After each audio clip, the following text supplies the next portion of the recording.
During the earthquake, I pulled back Tina, who wanted to rush in and save someone she cared about.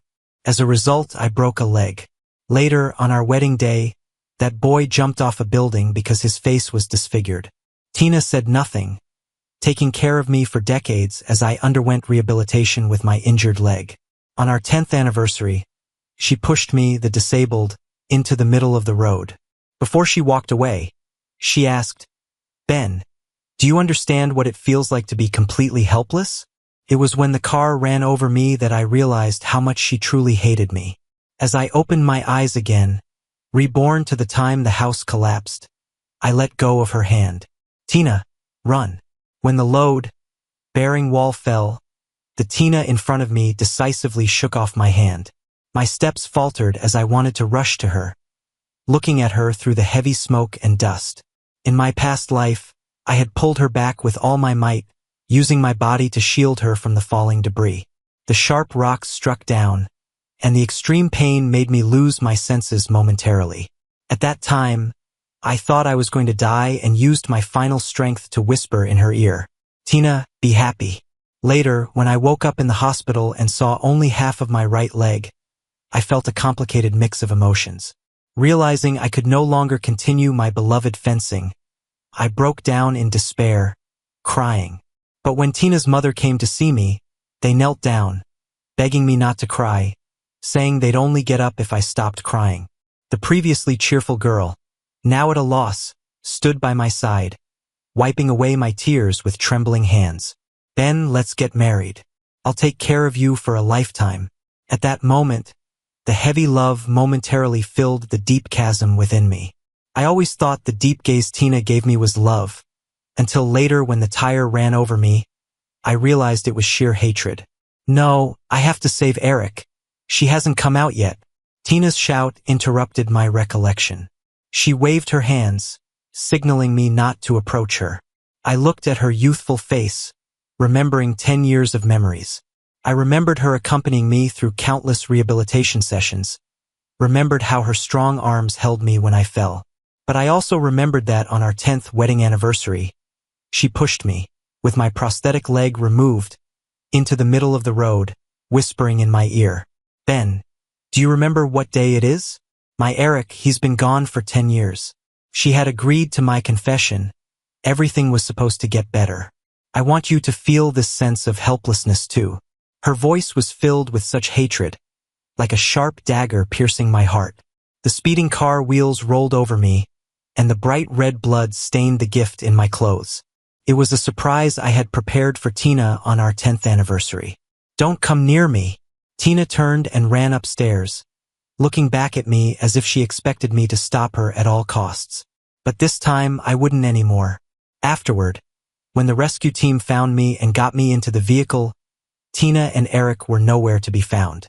I didn't know if she met him, if she saved the boy she loved. As I closed my eyes, Tina's words from my past life echoed in my ears. "Life and death are determined by fate. Why do you think you have the right to interfere with my life and death? I love Eric. I'd die for her willingly. What gives you the right to stop me?" My 10 years of first love couldn't compare to their 1 month together.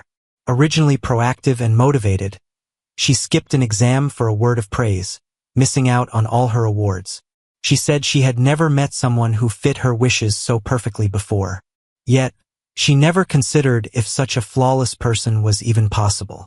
The rescue car took us to the hospital for a check-up.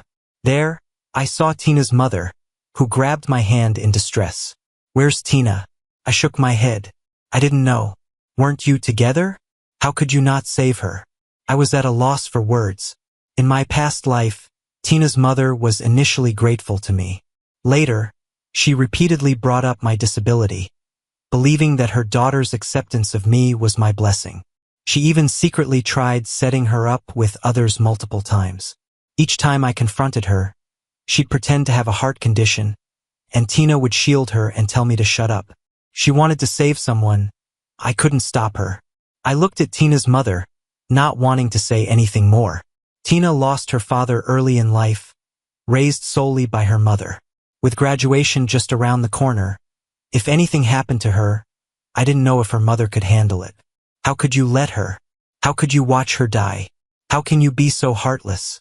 People began to gather around as Tina's mother gripped her chest and collapsed on the ground, wailing loudly.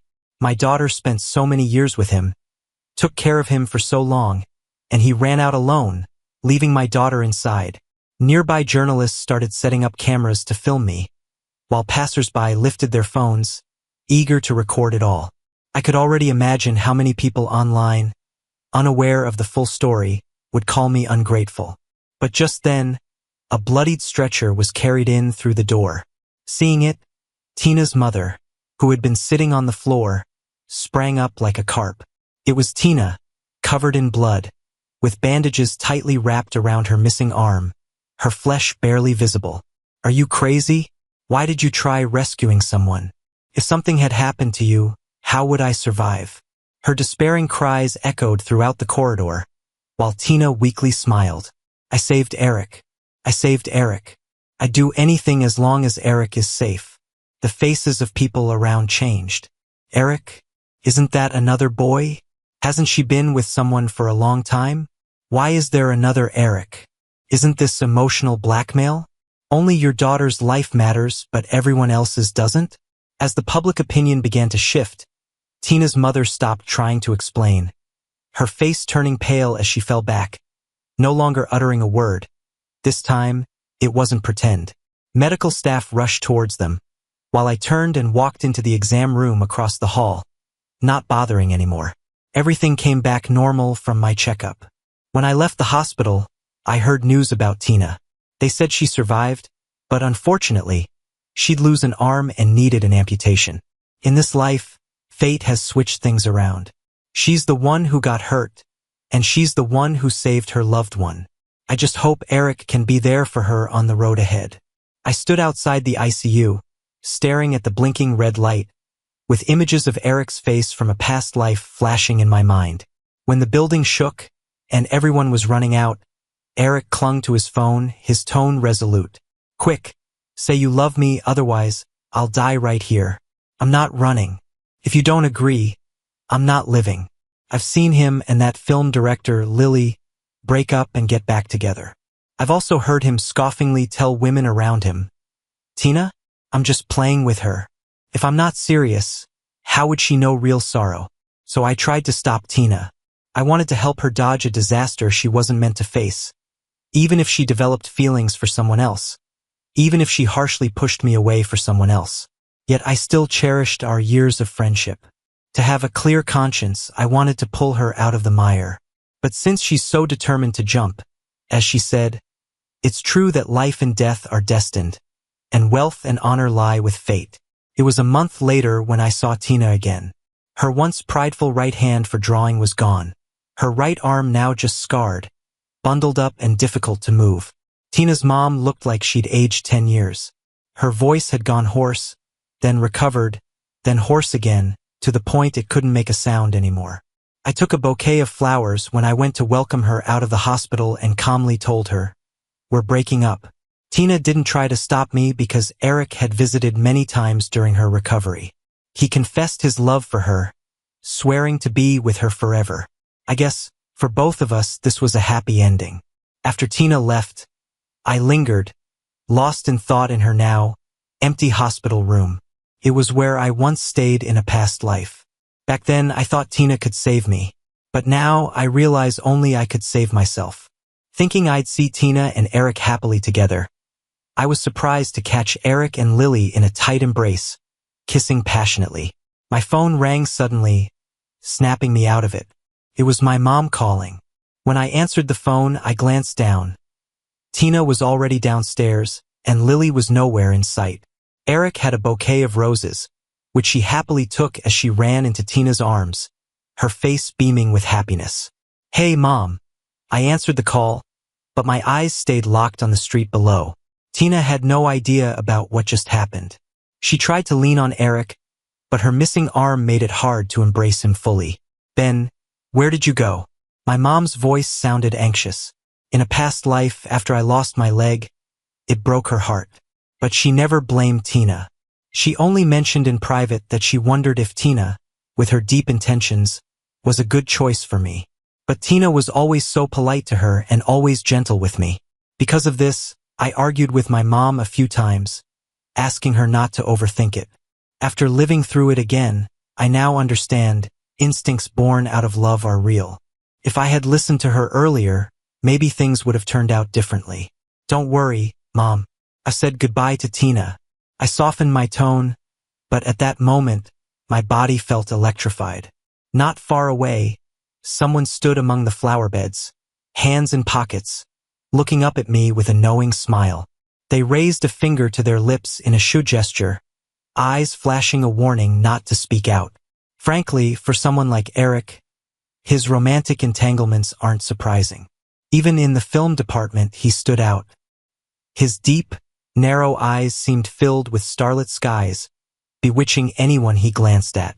Rumor has it that some well-known directors had already offered him scripts, but Eric declined, saying he wanted to save his debut for Lily. Sadly, the past life didn't go that way. An earthquake scarred his prized face, ruining his looks. Tina once left me, post-recovery, to secretly visit Eric, but he refused to see her. She always thought the scars kept him from seeing her, and she believed she was desperate to marry me. What she didn't know was the day Eric jumped from that building. Lily posted a photo of her hand interlocked with another man's, looking blissfully happy. I endured 10 grueling years after losing a leg without feeling the regret Eric left in her heart. She blamed all her struggles on me, not realizing she meant nothing to him from the beginning. Years ago, in my despair, now I see, how is my one-sided loyalty any different from Tina's determined wishfulness? Back at school, most of it had been rebuilt. With graduation looming, everyone was sending out resumes. In the past life, Tina was noticeably outstanding, grabbing HR's attention effortlessly amid the crowd. But now, she sat before small, overlooked companies, awkwardly writing her name with her clumsy left hand.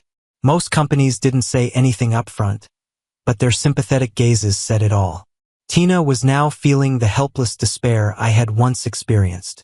Ben, I'd like to know your view on balancing career and family, asked the interviewer, holding my resume with curiosity. Single applicants often face such questions, which I understood. I thought back, memories dancing in my head, then spoke firmly. I was born to be a mountain, not a stream. The interviewer looked momentarily stunned, but then smiled warmly and nodded in approval. All right, Ben, one last question. You chose to be a wheelchair fencing coach. Can you tell us what that means to you? I felt my hand brush against my right knee under the table, gently rotating my ankle. The feeling of having something lost and regained still lingers in my heart, and it won't go away. In my past life, I hit so many roadblocks and ended up hating fencing, which I once loved. Every time I saw a competition on TV, I'd go crazy and throw things at the screen. It wasn't until much later, when I was calmer, that I tried to understand wheelchair fencing. The female coach I met handed me a sword and told me that even without legs, I could still fly if I grew wings. Unfortunately, by then, my body had deteriorated too much to pick up my dream again.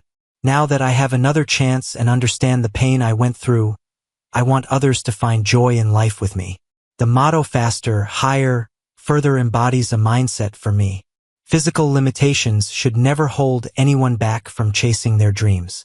Those were the words my coach told me, and they were a comfort to myself in that difficult time. As the event ended, I saw Tina and Eric. She was standing next to him, really striking. Tina, don't worry about a job. I'll take care of you, he says. Hearing that familiar conversation made me smile a little. I'll set you up with a job through some connections. One that's not too hard but pays well. I don't need your help. I don't believe no company would hire me. Eric, just give me some time. Trust me. Eric clearly didn't like Tina. He was being considerate just to avoid criticism. But a privileged girl like Tina wasn't one to take handouts from a guy. Even now, she believes she can make it big. But her grades have a glaring stain from skipping an exam to support Eric in his competition. Adding to that, physical recovery is a slow process. Tina has lost the head start she had in her previous life. Reaching her former heights now would take monumental effort. I walked past them both without turning my head. But as I passed, I clearly heard Tina raise her voice. "Eric, I'll make you happy." Out of the corner of my eye, I saw her turn to hug his waist, with her eyes glancing in my direction. I pretended not to hear, didn't look back, and my mind drifted back to when an 18-year-old girl stood outside my building all night, holding a jar filled with stars. She stammered, telling me, "Ben, we got accepted into the same college. Can we be together? We'd definitely be happy." Closing my eyes, I could still see the floating willows and her sweat-soaked white shirt. After so much effort to be together, we eventually lost to time. "Ben," a sweet voice snapped me back. Linda was coming over, bouncing around and crashing into my arms. "Come be an actor in my graduation show." Linda and I met through a club. She was studying directing and had a well-off family, planning to study abroad after graduation. Without the worries most her age have, her biggest concern now was her graduation project, a short film. I nodded and agreed. Maybe she sensed my mood post-breakup, so she casually stood to my right, blocking Tina and Eric from view. Tina's mom came by school the other day and caused a scene with Eric, demanding he marry Tina soon. "Anyone would crumble under a mother-in-law like that," she said, watching my reaction carefully. "Linda, Tina and I broke up. I'm not interested in hearing about her anymore. I'm facing major life decisions right now, and there are far more important things than love. I don't want someone who'll never be part of my life again to interfere with it. That's my punishment." Linda's project was inspired by a female principal from a mountain village. I was playing a boy pressured by his family to leave school and work in the city. During rehearsals, I noticed we were right next to Lily's space, where Eric was starring in her script. The two of them being together all the time caused a stir across half the campus, but due to Lily's family background, nobody dared to gossip. A company Tina applied to had shown interest but suddenly went silent. Left with no choice, she accepted Eric's recommendation and used connections to land a job. I hear it pays well. However, this means she'll be in a position she once despised due to favoritism. In my past life, she'd be going through rehab. This is the harshest time, repeatedly accepting her changes and facing her deepest pain. Tina's getting emotionally unstable and relies on Eric's company to fill her void. Yet Eric's mind isn't on her. To stay sharp for the camera, he maintains strict routines and, possibly thanks to basking in romance, he looks even more attractive. During breaks, I often overheard her on the phone, annoyed. "I told you I'm busy. The team has a meeting tonight, and I can't go out with you." Sometimes, when Tina came looking for her, she'd make excuses to leave, telling her friends, "Don't let her know I'm here." On Valentine's Day, Tina came with presents for Eric. But he was busy rehearsing and didn't even greet her, sparking her anger in front of everyone. She threw the gift on the ground and coldly challenged, "Eric, I called you so many times. What are you trying to do?" In the moment everyone was stunned. Eric didn't spare a kind word. He always considered himself a hit with the ladies and never took such offense. He snapped back, "Tina, I'm busy. We normal people have lots to do every day, not like you're so free." He hit hard on the words normal people, clearly pushing Tina's buttons. She stood there, almost speechless with anger. "Eric, do you have a heart? Who am I like this for? Don't you have any shame? I didn't ask you to save me. It was your own decision. Maybe I would have been fine without you. Do you want me to be a thankless servant? Don't forget who got you this job, Tina. I owe you nothing." Tina was fuming and anxious. She wanted to point at him but could only shake her empty sleeve, nearly tripping over a chair. From afar, I looked at Tina, once praised by teachers as a genius, now standing defeated and humiliated in silence. My heart couldn't bear it, and I looked down. People only understand the value of things after they've lost them. Otherwise, they can't truly feel it. Just like Eric, who would never realize what he'd be like without Tina. And like Tina, who might not have faced her situation if I hadn't intervened back then. So, back then, she didn't thank me just as Eric doesn't thank her now. That day's rehearsal was disrupted. After everyone left, I stayed to practice. In the short film, I played a martial artist emerging from the mountains. I had to showcase sword skills at the movie's end. But having been reborn, the moves felt unfamiliar, so I kept practicing repeatedly. Eventually, the stage lights went out. While practicing my sword thrusts in the dim light, I noticed a shadowy figure sitting in the audience. "Who's there?" Startled, I nearly dropped my sword. "You're amazing." It was Lily. She raised an eyebrow, her dark eyes ghostly. "Tina doesn't deserve you." I thought she was warning me to keep quiet, so I brought up the topic myself. "About you and Eric, I won't tell anyone." She chuckled softly, her face softening with a hint of intoxication as she moved closer to me. "Eric isn't right. I want a leading man like you. He's too flattering. You're resilient like wild grass." I smelt her perfume mixed with alcohol, frowned, and stepped back. She saw herself as a grand artist, and with her unique background, she flirted indiscriminately. Some guys might tolerate this for their own reasons, but I coolly glanced at her and stepped back. "My relationships are my business. They have nothing to do with you." I took off my costume, intending to leave, but Lily followed and grabbed my sleeve. "Ben, has anyone ever told you you're different? If we get together, do you think Tina would be upset? Would you like to see her try to win you back?" I admit, for a moment I was tempted, but quickly buried the thought. I don't need a woman's regret or to compare myself to a woman to prove my worth. I'm good enough without anyone highlighting it. I don't want any more ties with Tina. If you bother me again, I'll spill what I know which won't benefit you. I coldly took off my costume and left the theater. After that day, Tina started giving Eric the cold shoulder. She stopped visiting him at the theater and didn't show up with him at school. She thought it would be punishment for Eric, but didn't realize it was exactly what he wanted. On my birthday, Linda organized the entire crew to celebrate for me. At the restaurant, I received an anonymous text. "Ben, happy birthday." I instinctively thought of Tina. Her first love letter to me at 17 started with the same greeting. But without much hesitation, I deleted it. As we left the restaurant, surrounded by people on the way back to school, I had a little too much to drink. Girls beside me moved to help but hesitated and pulled back. I noticed but stayed silent. Under the street lamp, I saw a small, lonely figure. The girl at my side noticed first and walked off quietly. Then, Tina's voice was tightly controlled but still betrayed her emotions. "Happy birthday." After this brief exchange, I nodded. "Thanks." She was holding a bunch of ugly paper stars. "They're not well made." Every step she took forward, I took one back. The wind howled, scattering the paper stars. Neither of us bent down to pick them up. "I'm going to Beijing to get a prosthetic," she said, with a hint of grievance. In our 4 years together, I never missed any of her major events. I was by her side through all her tough times, like when she broke her arm in sophomore year after a bike accident and still brought the birthday cake she made to me.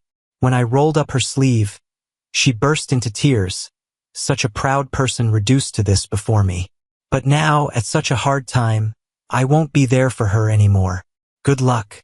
No hint of a smile crossed my face as I coldly said those words. "Ben, why are you so heartless? Can't we at least be friends?" People next to me were gazing over, their eyes questioning. I raised my eyes and looked straight at her. "Tina, don't call me that. You don't deserve to. You think it's an old flame rekindling, but really, it's just you wanting some warmth after feeling tossed aside. But you should know, I can't stand even a hint of betrayal. When you insisted on pushing me away, you should have realized we could never be friends. Tina, don't try to use your so-called deep persona to guilt-trip me. Fate decides life and death, wealth and privilege, that's your choice, so bear it on your own." I gave her a smile and then walked over to join my friends, heading off together into the distance. The days leading up to graduation just flew by. With all the rehearsals, a month went by without me even noticing. Lily started giving me expensive gifts every now and then, like a luxury brand bracelet or some limited edition shoes. I knew it wasn't love at first sight. She was just playing a game when she was bored. I didn't pay it any mind, since I got an offer from the provincial team coach. I was starting to coach, planning to train a newly formed fencing team. 3 months from now, we're heading to an important competition. On Eric's birthday, Tina suddenly came back. She showed up with her mom, now wearing a new prosthetic arm. They clearly planned to come unannounced, hoping to break the ice and surprise Eric. Tina's mom said all this to me. After everything that's happened, she looked worn out and was strangely gentle towards me. Ben, she's like a child who never grows up, always needing care. You've known her for years. You know she can be impulsive and do reckless things. But she's sentimental at heart. She used to tell other men that after we got married in a previous life, which was pretty obvious what she meant. Hearing it now makes me sick. No one's a perpetual child. She's an adult and should be responsible for her actions. Whether she's sentimental or not isn't my concern. She's got a boyfriend now. Go talk to her. I was about to leave when Tina's mom stopped me. Listen, I think you're great and worth pairing up with Tina, or else you know she and her boyfriend are doing pretty well. He's got a job too. To put it bluntly, if she hadn't lost an arm, you wouldn't even be in the picture. She still spoke proudly about her daughter. Clearly unaware Tina had hooked up connections for work and Eric's arguments. Tina's mom wasn't fond of me, but Eric seemed too wild for her liking, so she wanted me to take over the mess. I knew how difficult she was from before and wondered how this pampered mom and a rich kid like Eric would clash. So I wished them success, I guess. Hope they last long and live happily ever after. No need to set me up. I'm not good enough for your precious boy. Tina's mom let out a cold snort, grabbed her bag angrily, and started to leave. As her hand reached out, I noticed her fingers were clubbed, which meant serious heart issues. I stopped right there, afraid my words would upset her further. Mom, come on, let's find Eric. As she opened the door, Tina's voice echoed down the hall. Laughter and chatter followed. I closed the door, knelt down, and quietly tidied up some props. Linda said Tina booked a big restaurant, so a lot of people from both crews went to join the fun. I wasn't going. I packed up and left. Every day I was coaching the provincial team, so I didn't have time for gossip. But just as I got near the school gate, I saw an ambulance rushing in and a crowd running towards the performance building. Let's hurry. Heard a senior from the drama department got caught cheating by his girlfriend. I later heard the details from Linda. She said that a group of people eagerly flung open the dressing room door with Tina and her mom, only to find Eric and Lily in disarray, wrapped in each other's arms. With a flourish of dramatic expressions, she described, the two were so lost in each other like they didn't know the world existed. Tina was so shocked she just stood there frozen, unable to say a word. Her mom, furious, turned white before lunging at Eric, attempting to pull her hair and hit her, but Eric kicked her in the chest, knocking her to the ground. Tina tried to help and ended up scuffling with Lily. Everything got captured by someone filming the whole thing as a potential surprise. I waved off Linda, indicating I didn't want to hear more, but she continued. It wasn't over. During the brawl, someone pushed Tina, causing her to fall, and there was a pool of blood. I was stunned. I choked on a sip of water. Turned out Tina was 3 months pregnant, and just like that, she lost the baby. The aftermath was still a mystery. Considering she and Eric hadn't been together that long, I wondered what Eric would feel upon knowing this. Tina's mom ended up in the hospital too. Word was she had a heart attack and was nearly gone but was rushed to the ICU. Ben, you're lucky. Breaking up with Tina was a blessing in disguise. You don't need to get involved in that mess. You have such good fortune. Tina only did well with you around. Too bad she didn't appreciate it. She got what she deserved. Linda continued animatedly, her words a bit harsh, but I knew she was genuinely upset for me. All right, Linda, let's not talk about Tina anymore. She's just someone I've known a while. Here, let me show you one of the girls on my team. Look how well she executes the moves. I grabbed my phone, and on the screen was a girl who'd lost her legs to polio. She held a sword high and took her opponent down with one swift move. Before she started training, she almost gave in to her parents and married a deaf, mute man she'd never met. But this skill gave her the courage to say no to the family bullying her. Ben, you're amazing. Linda watched with teary eyes and hugged me tightly. When I become a director, I'm definitely turning your story into a movie. The graduation assessment came as scheduled. Linda's short film was a success. At the end, a group of girls held hands and loudly recited, I am a mountain. In that chorus of voices, I put on my fencing gear and demonstrated my skills on stage. I wanted to look down from the highest peaks, rising gracefully above the mediocre valleys. In the flaring hem of my coat, I seemed to see speeding cars and a person in a wheelchair, lost and helpless, with tears in her eyes, whispering in despair. Help me. Can anyone help me? Across that impossible to reach realm, I answered her question. I can save you, I will save you. So the traffic ceased its noise, and I grew legs, standing again, pulling myself to safety through the swirling dust. In this new life, I promised to cherish myself. Thunderous applause erupted from the audience. I spotted Tina, crying uncontrollably in the crowd. The first to present flowers was Lily, carrying a bouquet so big it nearly hid her entirely. She walked up to me. Ben, you did great today. In bright letters, the center of that bouquet read, Ben, I like you. But I didn't take it. In the end, Linda, as the organizer, accepted the flowers on my behalf and politely responded, Thank you for your support. While packing in the backstage, a figure stood in the doorway, looking straight at me. I turned. It was Tina. She struggled over, opening her arms. Ben, we're graduating. Can I have a hug? We both knew this was likely our last chance to meet. Seeing her mechanical arm peek from her sleeve softened my heart a bit. Ben, be happy. Her voice choked up. In this new life, the phrase had become hers to say to me. Fate's twists are indeed curious. If only, when I rushed in, you'd reached out to pull me back. Maybe I'd have realized my mistakes. Ben, I'm sorry, I was wrong. Tina's lips quivered, and her tears fell as she bowed her head. I laughed. Tina, someone who can't own up to their actions is a coward. If you didn't regret it, I'd have a shred more respect for you. You don't need my forgiveness. I'm not important to you, just as you're not to me. Never seeing each other again is a blessing for both. I finished packing and left the performance room. This time, all my dark past should finally be over. After leaving school, I rarely paid attention to those people's news. Even when Linda told me about Tina's mom's near, fatal complication during surgery, or Eric's parents causing a scene at Tina's house, or Tina borrowing money for surgery after losing her job, only Lily kept messaging me non-stop, telling me she'd broken up with Eric and asking if I wanted to be the male lead in her movie. I never replied. To me, women who rely on money and power to force others aren't appealing at all.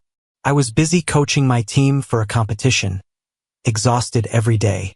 With the competition 10 days away, I was taking the team to the venue. Adaptive sports demand more time to adjust, so I worried about potential mishaps. The night we arrived at the hotel, Linda suddenly called me. Ben, did you see you're trending? Her voice was urgent. She hung up, sending me a video. In it, the part showed Tina's mother yelling at me in the hospital on the day of the earthquake. The video was cropped, ending right when Tina's mom accused me of not saving her. My indifferent expression was edited into memes, the text saying not my problem whether she lives or dies. My identity was exposed along with my entire team. Commenters, unaware of the truth, reacted aggressively. If she can't save those close to her, how can she be expected to care for disabled people? Is she doing it on purpose since she's a athletics coach and wants more disabled people? Cancel her team's entry. Does a coach like her deserve a place in the competition? The attacks extended from me to the whole team and then to its members. Did you piss someone off? Why's the video so perfectly timed to target you? Linda's words brought me back to my senses. I found the original video online, spotting a familiar profile among the shares. Lily using the same profile picture from before. One that she had when she posted something that made Eric lose it. It's Lily. Saying it sent a shiver down my spine. Given Lily's influential background, her manipulating public opinion this way had an obvious aim. In my frustration, a strange number called. Ben, did you see the trending topic? Despite the voice changer, I recognized Lily's voice. What do you want? Drop your coaching role and join my team. Otherwise, it's not just your reputation at stake. I can make sure your whole team can't compete. After a long silence, I was sitting alone in the dark room lost in thought. Lily has always been kind of wild. If I don't agree with her, I can't even imagine what kind of mess might unfold. It's a critical time for all of us, and I don't want my personal issues to mess up this competition everyone has been working hard for. But I also care about how I feel. I've been looking forward to this project for a while, and I believe I can handle this position. I don't want to give it up so easily. Ben, have you thought about where the video came from? Linda's words snapped me back to the moment. That day, I tried to recall. It was all a bit hazy, but besides Tina and her mom, I don't remember anyone else there who really knew me. This happened a long time ago. Unless someone close to me deliberately leaked it, it wouldn't likely be used as a threat. So who could this person be? After a moment's thought, I dialed Tina's number. Ben, she started quickly on the other end, voice urgent. It wasn't me who released the video. Her rushed denial actually made me more suspicious. It was your mom, right? My heart skipped a beat as I asked. When she didn't answer immediately, I felt I already knew the truth. Ben, I'm sorry. She's already like this. I can't blame her anymore. I'm willing to take responsibility for everything that happens. I'll go explain, clear everything up. Okay? I let out a cold laugh. In what position could she explain? And how would she prove who she is? Waiting for her to explain might lead to ruinous consequences. The full video, can you find it? Right now, releasing it with Tina's explanation was probably the shortest route to ending all this online drama quickly. The video was bought by Lily. She paid for all our surgery fees, so I guess only she has the right to publicly release it now. I used to like the sound of Tina's voice, but now it felt so distant. My phone slipped from my palm and hit the floor. The provincial team urgently contacted my supervisor, and the head coach called me. I picked up, expecting a reprimand, but no, the voice on the other end was surprisingly gentle. Ben, don't worry, we're trying to figure it out. I couldn't help but recall standing in the interview location when I said this. Physical limitations shouldn't bind the pursuit of dreams. My team had been through so much. Many saw this competition as their one shot in life. If they didn't win and make it to nationals, it would be over for them. This dream wasn't just mine. It was all theirs. Was I really going to let Lily ruin all that? Sister Xiaoyu, blame it on me instead. I'll resign as coach just so the kids can compete. Once the contest is over, we'll find a way. But I knew compromising would mark a stain on my career, one that would be tough to clean later. My girls already used up all their courage just getting here. I couldn't be their roadblock. I packed quickly and called Linda. Linda, where are you? I'm coming over. But before I could finish, Linda was screaming. Ben, look at the trending topics. The tables turned. News that the full video was out quickly hit the top of the local list. It showed Tina in tears explaining herself while the unfriendly crowd was also put on display. Soon after, interest swerved towards the connection between her and this mysterious Eric. Within half an hour, it was wiped from trending, replaced with some dull entertainment news at the top. I didn't believe for a second there wasn't someone pulling strings. Once Eric's real identity came out, finding Lily would be no trouble. I figured Lily wanted to avoid more drama. But who released the video to escape Lily's plan? I wasn't sure. After the storm, Lily never reached out again. The preparation for the competition kept moving. What happened felt like a blip on the radar. The process thereon went smoothly, and my team did fantastically, clinching the top 3 spots at the provincial competition. In all those flashing lights, the girls bloomed with smiles, pushing their wheelchairs, embracing tightly alongside the song stars and sea. Because of the pre-match hiccup, the competition got more attention.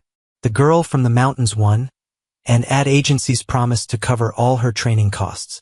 Amid the cheers and applause, I got a phone call. The moment I answered, an unexpected voice greeted me. Ben, you're incredible. That voice was distant but familiar, instantly throwing my memories back to another life.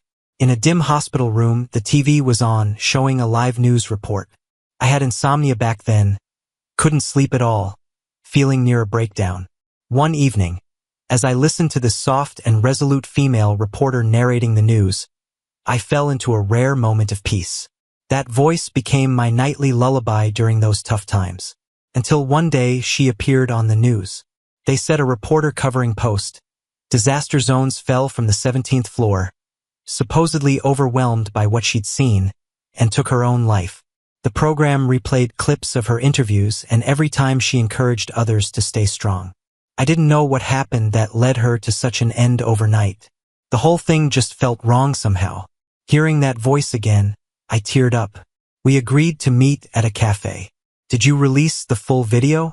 The person in front of me is named Wendy, and her round face gradually matched the image I remembered from behind the camera when Tina's mom was pulling her that day.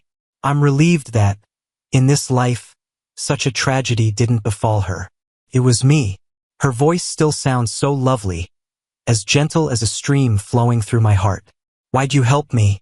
If Lily could use such evidence to threaten me, she's sure to keep all the key evidence to herself, probably through money or power. Being a reporter, she'd probably jump at the chance to exchange it for Lily's connections and resources in the media industry. Even if not, there's no point risking offending her to help me. My daughter is paralyzed. She lowered her head slightly, her eyes reddening as she began to speak. On the day of the earthquake, we planned to go to the park together, but I had to go out for work, leaving her and my husband at home. Later, she was crushed under a falling pillar and lost her legs. And your husband? She gave a faint smile. He was with someone else at a hotel downstairs, something I found out later. An image of her from a previous life, falling at that same hospital, flashed in my mind. I guessed it could be where her daughter was treated. My daughter really loved dancing. Her teacher said she had talent and wanted to recommend her to the best dance school. Her voice choked. She was so young. How could she handle all this? She was resistant to treatment and remained in a bad state until then. She looked up at me. During the post-earthquake reconstruction, I participated in your school's fall recruitment and heard what you said. I shared your words with my daughter and found wheelchair fencing videos for her. That night, she cried for a long time. The next morning, she told me, "Mom, I can dance even in a wheelchair." She also gave me her already written farewell letter. I looked back at her, surprised. If it weren't for you, she might have died. If she wasn't around, I wouldn't know where to find the courage to live on. The black and white photos from the past flashed in my mind, leaving me with a jolt of realization about how many unseen events had unfolded. This was an ending I never imagined. Lily contacted me, offering a fortune for a video, but I told her the camera malfunctioned and I didn't record it. Her daughter needed expensive medical treatment, and she was in a divorce battle with her ex-husband. She needed a lot of money, but she didn't mention any of this, though I knew it.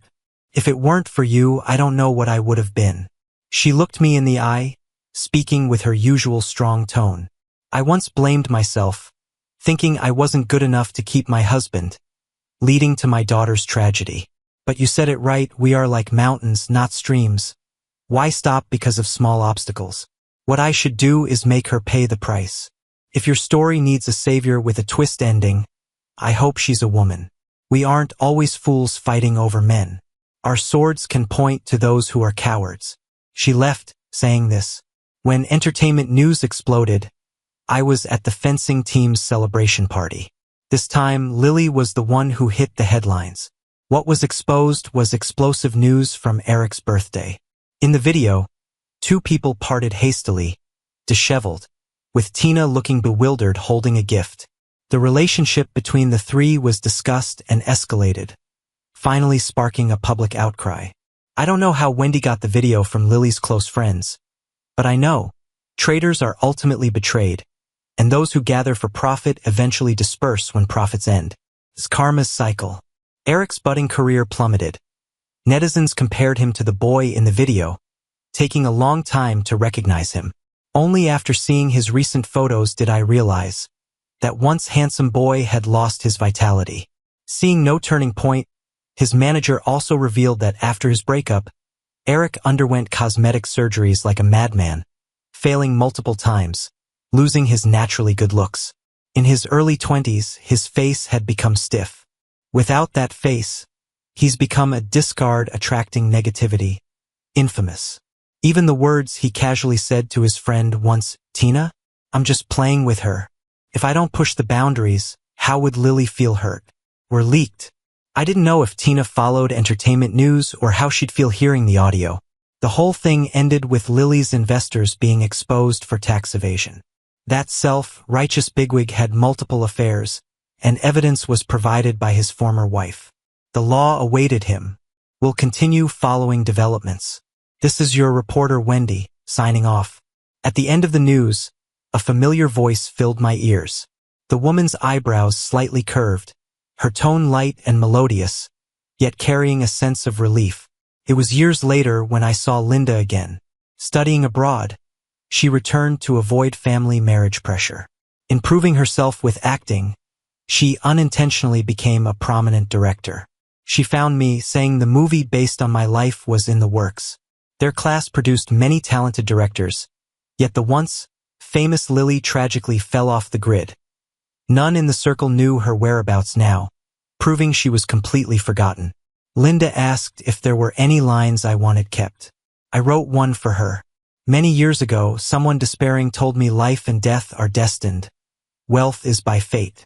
But what I want to tell you is, as long as you don't give in, there can be a destiny where it's my fate in my hands, not left to heaven. I told Linda that I wanted to photograph my first group of students as a prototype. The once dark and skinny girl from those days has now become a Paralympic champion. Every year, she sends me a photo from the competition. The girl in the picture has shed her awkwardness and beams confidently. It's a beauty that rivals anyone else, a beauty fueled by a thriving vitality. I've had many students over the years, and Linda invited most of them to participate in this event. These girls say I'm a savior, that I rescued many who had given up on themselves. I've surprisingly empathized with them and given many the courage to embrace life. But no one knows that my initial wish was simply to save myself. Yet, during those late night moments when I wake up, I hear the words of that person in the wheelchair. He said that I am one among millions, and when someone is trying to save themselves, to love themselves, they emit a courage even they couldn't anticipate. This kind of strength is what the world truly needs, giving the greatest value to becoming the protagonist of your own story. And I'm grateful that this time, I got to be the main character in my own world.